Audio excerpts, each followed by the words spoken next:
সামনে সিঙ্গাপুরি কলা থাকলে সবারই ছাড়িয়ে খাওয়ার শখ জাগে।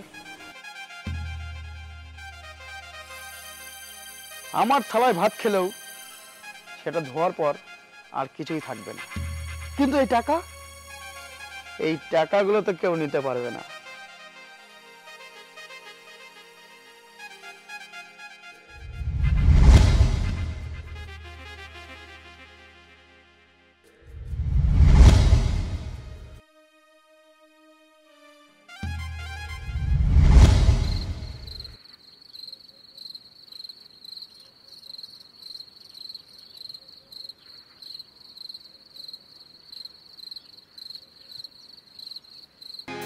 সত্যি দীপিকা, আমি খুব ভাগ্যবান তোমার মতো এমন একটা স্ত্রী পেয়েছি। তোমাকে পেয়ে আমার জীবন ধন্য হয়ে গেছে। আর আমি কি কম ভাগ্যবান? তোমার মতো স্বামী পেয়ে আমার জীবনও ধন্য হয়ে গেছে।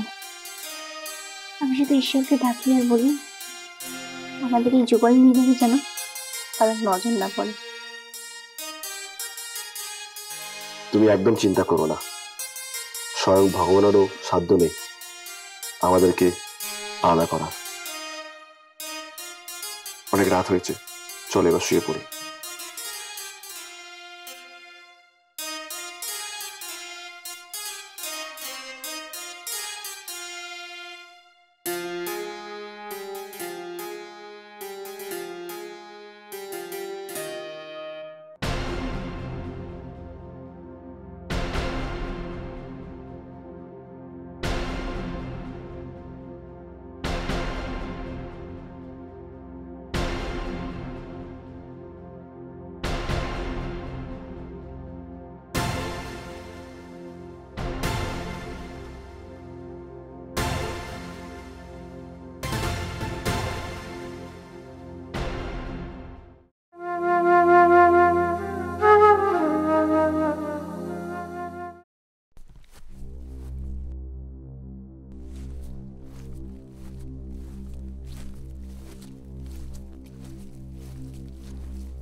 সরি ম্যাডাম, আসলে খেয়াল করিনি, ফোনে কথা বলছিলাম তো তাই।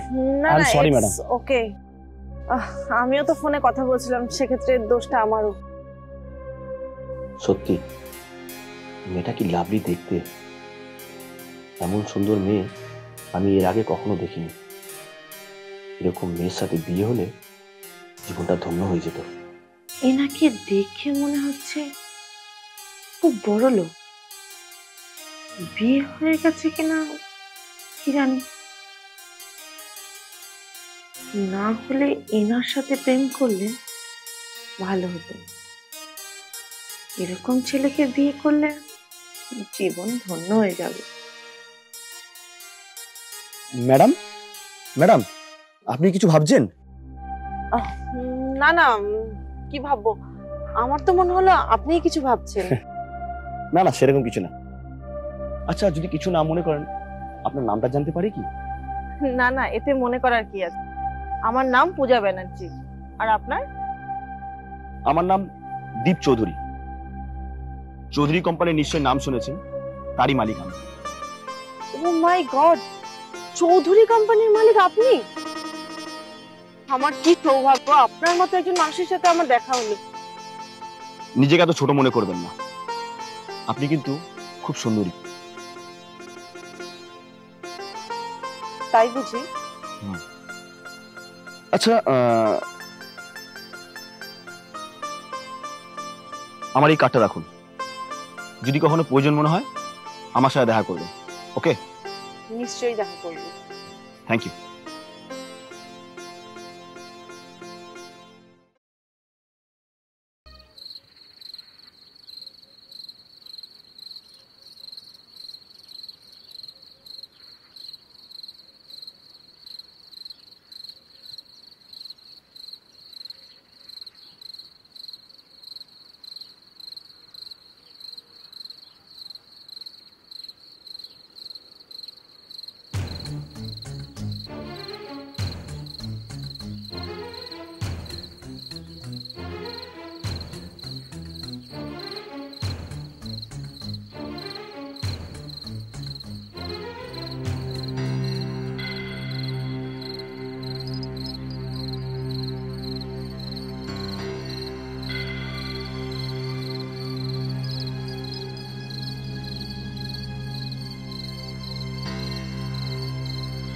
গো, তোমার কি কিছু হয়েছে? কই না তো। না বললেই হবে? আমি কতদিন ধরে দেখছি তুমি কিরকম মন গুমড়ে আছো, রাতে সেভাবে আমার সাথে কথাও বলছো না। কি হয়েছে তোমার?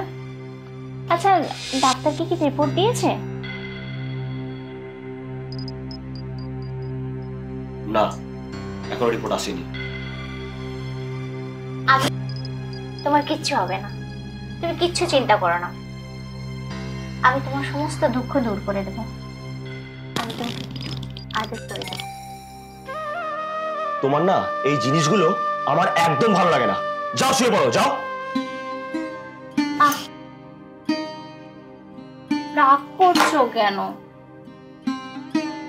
আচ্ছা, তুমি কি আমাকে একটু শান্তিতে ঘুমাতে দেবে না?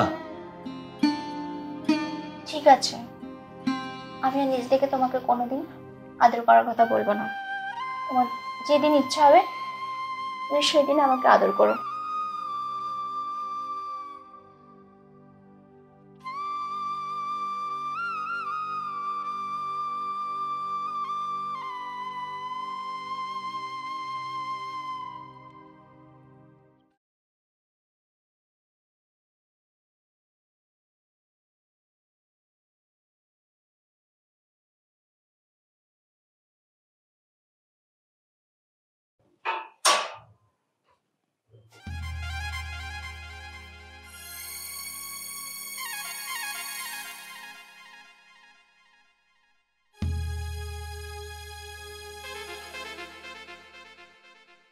দীপিকা,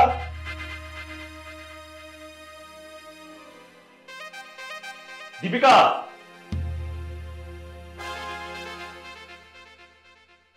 দীপিকা।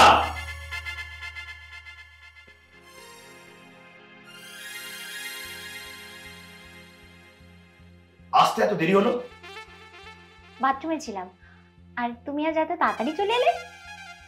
এসেছি বলে তোমার খুব অসুবিধা হয়ে গেল, তাই না? কি বলতে চাইছো তুমি? দরজার বাইরে অন্য পুরুষের জুতো, দরজা খুলতে সময় লাগলো, আর শাড়িটাও কেমন ভালো ভালো করা। হ্যাঁ, আর কি বলতে হবে আমাকে? হ্যাঁ, ঘরের ভেতরে কে আছে বলো, বলো কিন্তু, নইলে কিন্তু আমার থেকে খারাপ আর কেউ হবে না। দেখো, আমি কিন্তু দেখছি তুমি অনেকদিন ধরে আমার সাথে ক্যানাডার কথা বলে যাচ্ছ। তুমি কিন্তু আমার চরিত্র নিয়ে কথা বলতে পারো না। স্যার, আমাকে আপনি ছেড়ে দিন স্যার, আমাকে বিশ্বাস করুন, এতে আমার কোনো দোষ নেই। ইনি তো টাকা নিয়ে কাজ করেন, আর আমি মাঝে মধ্যে টাকা দিয়ে কাজ করতে আসি। এ কি, কে আপনি?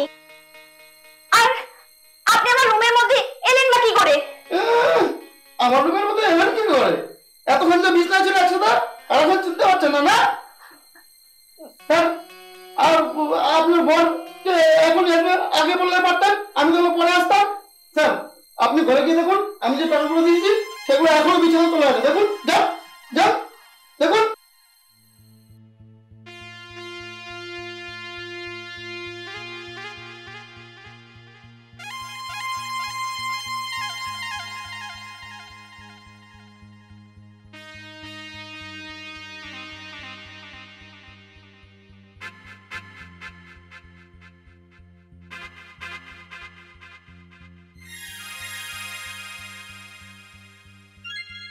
বলো দীপিকা, এর পরেও কি আর তোমার কিছু বলার আছে? তুমি বিশ্বাস করো, এই টাকা ওই লোকটা এই বাড়িতে কিভাবে এলো আমি কিচ্ছু জানি না। তোমাকে আর কিছু জানতেও হবে না, ঠিক আছে? এরকম অসৎ মেয়ের সাথে আমি আর সংসার করতে পারবো না। তুমি এই মুহূর্তে আমার ঘর থেকে বেরিয়ে যাও। আর হ্যাঁ, তোমাকে ডিভোর্সের পেপার পাঠিয়ে দেবো, ওই পেপারটাতে তুমি সাইন করে দিও, ঠিক আছে? যাও, বেরিয়ে যাও। বেশ, আজ আমি চলে যাচ্ছি। তোমার ডিভোর্স পেপারেও আমি সই করে দেব। একদিন না একদিন তোমার এই ভুল ভাঙবেই। আর আমি যদি সত্যি অসতী হয়ে না থাকি, ডিভোর্স পেপারের বদলে তুমি একদিন ম্যারেজ পেপার নিয়ে যাবে।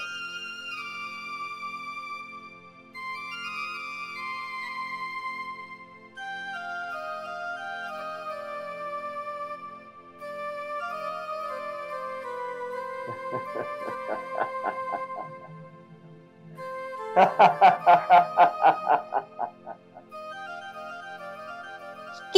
কি ব্যাপার? আমাকে বাড়ি থেকে তাড়িয়ে দিয়ে দীপ হাসলো কেন? আর দীপ ওই ছেলেটাকে ছেড়ে দিল কেন? নিশ্চয়ই এর পেছনে কোনো গভীর ষড়যন্ত্র আছে, আর আমি সেটা খুঁজে বার করবই।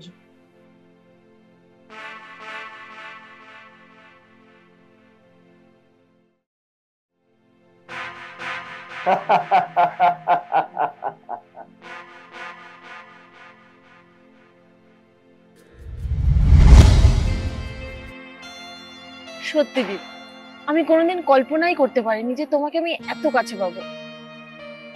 আমিও কোনোদিন ভেবেছিলাম যে আমার বউ থাকা সত্ত্বেও তুমি আইবুড়ো হয়ে আমার সাথে সম্পর্ক করবে। দেখো, আমি তোমাকে সবকিছু দিয়েছি, আমার যা আছে সবকিছু তোমার, কিন্তু এবার কিছু করো দীপ। বুঝতেই তো পারছো, আমার বাড়ি থেকে বিয়ের জন্য চাপ দিচ্ছে। আমিও তো চাইছি দীপিকার সাথে ডিভোর্স করতে, কিন্তু কিভাবে করব সেটাই ভেবে পাচ্ছি না। তুমি যদি চাও তাহলে আমি তোমাকে একটা বুদ্ধি দিতে পারি। হ্যাঁ নিশ্চয়ই, বলো। আর তুমি যা বলবে আমি তাই করব। তাহলে শোনো, আমার একটা বন্ধু আছে, আমি ওকে মত করাতে পারি কিছু টাকার বিনিময়ে। আর তুমি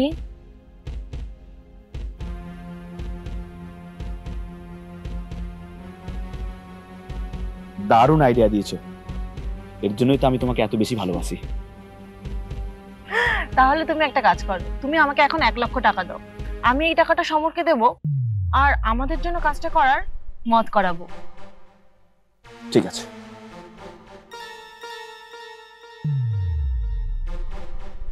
এ নাও।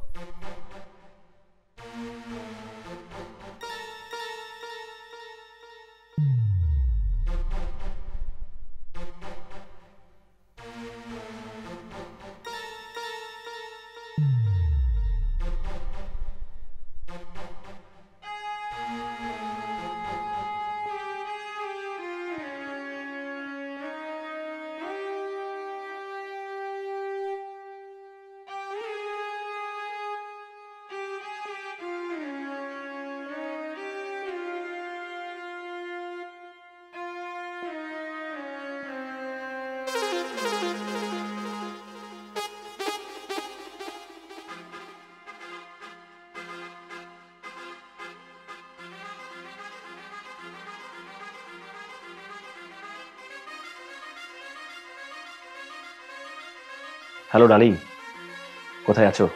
আরে দরজাটা খোলো, তাহলেই তো দেখতে পাবে। ডার্লিং, দরজা খোলাই আছে, ভেতরে এসো। আর এখন তো নো প্রবলেম।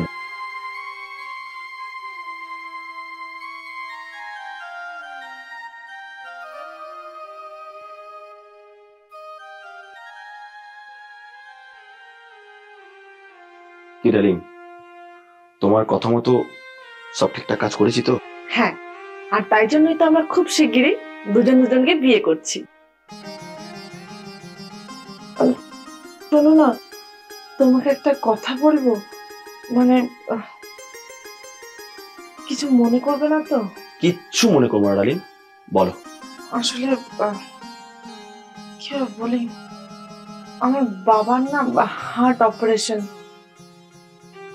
2 লক্ষ টাকা লাগবে, কিন্তু আরে এতে এত চিন্তা করার কি আছে? আরে বাবা, আমার যা কিছু আছে সবই তো আমাদের, হ্যাঁ? আর তোমার বাবা মানে তো আমারও বাবা, কি তাই না?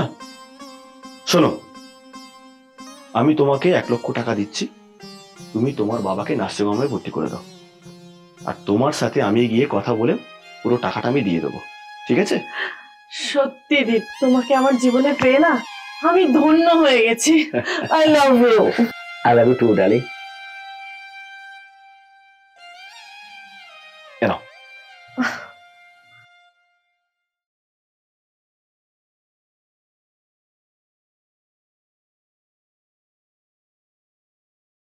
এসো। বাই।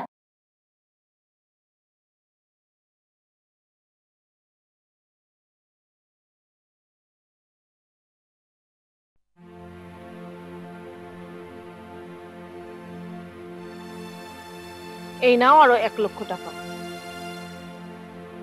এই না হলে আমার বউ কি সুন্দর বুদ্ধি খাটিয়ে চৌধুরী কোম্পানির মালিক দীপ চৌধুরীর থেকে লক্ষ লক্ষ টাকা ইনকাম করছে। আর কিছুদিন ওকে মুরগি বানাবো, তারপরে 1,05,000 টাকা নিয়েই আমরা এই ভাড়া বাড়ি ছেড়ে অন্য জায়গায় চলে যাব, একদম সেখানে আমাদের আর কেউ খুঁজে পাবে না। তুমি ঠিক বলেছো। আর শোনো, তুমি ওর সাথে বেশি কিছু করছো না তো? দেখো, বেশি ন্যাকামি করো না। এইভাবে লোকের কাছ থেকে টাকা আনতে গেলে একটু কিছু করতে হয়। সামনে সিঙ্গাপুরি কলা থাকলে সবারই ছাড়িয়ে খাওয়ার শখ জাগে। যাক ছাড়ো, তুমি এই টাকা নিয়ে বাড়ি যাও, আমি দীপের সাথে দেখা করতে যাচ্ছি। আচ্ছা ঠিক আছে।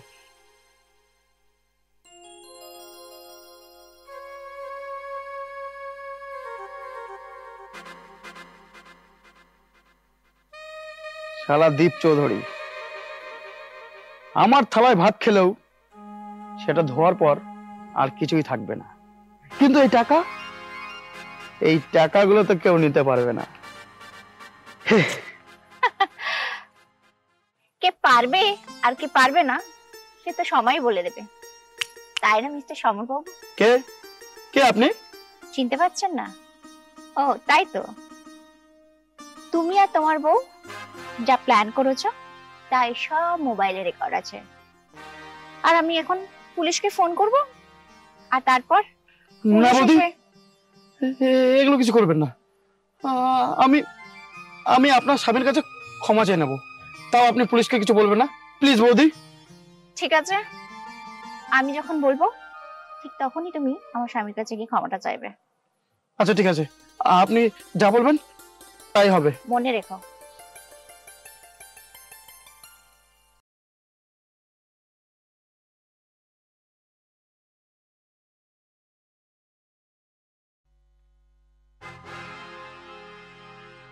সুস্মিতা, অনেকদিন তো হলো, এবার বাড়িতে কথাবার্তা বলো, আমাদের বিবাহটা ঠিক করো।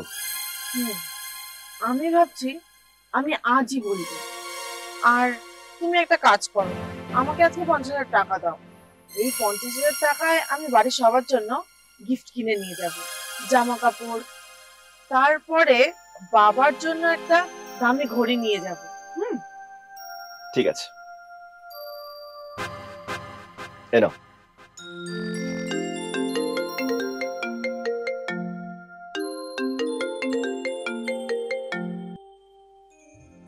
হ্যালো, হ্যাঁ কে বলছেন? ও ডাক্তারবাবু, হ্যাঁ বলুন।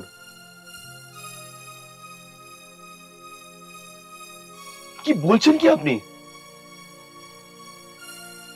প্লিজ ডাক্তারবাবু, আপনি ব্যবস্থা করুন, যত টাকা লাগবে আমি দেব। প্লিজ ডাক্তারবাবু, প্লিজ। কি হয়েছে ডাক্তারবাবু, কি বললেন? সুস্মিতা, আমার একটা কিডনি ড্যামেজ হয়ে গেছে। হোয়াট? আমি আসছি। কোথায় যাচ্ছ? বাড়ি। তোমার মতো একটা কিডনি নষ্ট হওয়া ছেলেকে আমি কখনোই বিয়ে করতে পারবো না, আর আজ থেকে তোমার সাথে আমার কোনো সম্পর্ক নেই। প্লিজ সুস্মিতা, তুমি আমাকে ছেড়ে যেও না। আমি তোমাকে খুব ভালোবাসি, তোমাকে ছাড়া আমি বাঁচবো না। আর তোমার যখন যত টাকা লেগেছে আমি তো তোমাকে দিয়েছি, বলো। তার জন্য তো ও আপনার সাথে অনেকদিন বিছানা শুয়েছে দীপবাবু। আর ও না আপনাকে ভালোবাসেনি, ভালোবেসেছে আপনার টাকাকে। ও আমার স্ত্রী। মানে আপনি বলছেন কি? ও ঠিকই বলেছে, ওদের সব প্ল্যান আমার মোবাইলে রেকর্ড আছে। আর দীপবাবু, এই নিন আপনার দেওয়া সব টাকা। আর একটা কথা কি দীপবাবু, আপনার কাছে একটু আগে ফোন এসেছিল না একজন ডাক্তারের, সেটা কোনো ডাক্তারের ফোন ছিল না, ফোনটা করেছিলাম আমি, বৌদির কথা মতন। আর আপনার আসল রিপোর্টটা ডাক্তারের কাছে আছে। আর আপনি এখন পুরোপুরি সুস্থ, আপনার কিচ্ছু হয়নি। আপনি আমাকে ক্ষমা করে দেবেন দীপবাবু। আর বৌদি, আপনি আমাকে ক্ষমা করে দেবেন। তুমি পারলে আমায় ক্ষমা করে দিও। তোমার মতো মেয়েকে ক্ষমা করার কোনো জায়গা নেই, আর তোমার ব্যবস্থা তো আমি করবই। তার আগে দীপিকা, তুমি আমাকে ক্ষমা করে দিও। আসলে একটা কথা কি জানেন দেববাবু, আমরা ছেলেরা না কেউ টাকার পাগল, আবার কারো টাকা থাকলে সে রূপের পাগল। যেমন আপনি আপনার চরিত্রের জন্য চরিত্রহীন, আর আমি টাকার জন্য চরিত্রহীন, আর আমার বউ তো সব দিক থেকে নির্লজ্জের মতো চরিত্রহীন। আর আমাদের বৌদি সাক্ষাৎ দেবী, যেমন আজ আমাদের সবার চরিত্রায়ন করে দিল। আর এমন দেবীকে জানাই আমার শতকোটি প্রণাম। আমি এমন দিদিকে জানাই আমার শতকোটি প্রণাম। আমিও তোমাকে না গো না, তুমি যে আমার অন্তর জানো।